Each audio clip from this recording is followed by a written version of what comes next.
Hamilə qalmadan öncə özəlliklə bir həkim müayinəsinə getmək şərtdir.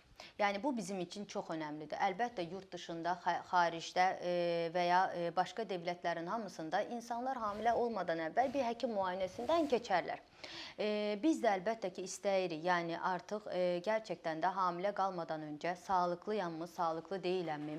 Bu döylü hamilə qalarsam 9 aya qədər, sonuna qədər gətirib çıxarma kimi bir problemim varmı, yoxmu? Bunları bilə bilmək üçün mütləq və mütləq bir həkim müayinəsindən keçmələri şərtdir. Əlbəttə ki, hamilə qalmadan öncə hamiləlik üçün çox da necə deyimsə tələsməyə ehtiyac yoxdur. Bəzən hamilələrimiz, insanlarımız evləndikdən 3 ay sonra həkimə müraciət edirlər. Mən hamilə qala bilmirəm deyə. 3 ay çox qısa bir zamandır.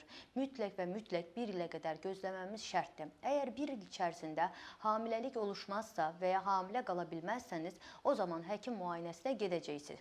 Həkim müayinəsi zamanı ilk etməmiz gerəkən hansılardır?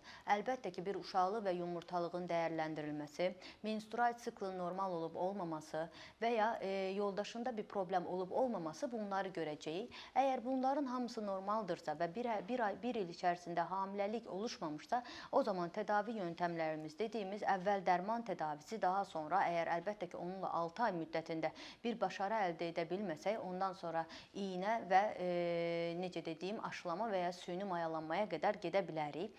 Bu tədaviləri almamız lazımdır. Niyə görə 1 ilə qədər hamiləlik istəmirik? Hətta bu 1 ilə qədər deyil, biz 1 il deyib dururuq.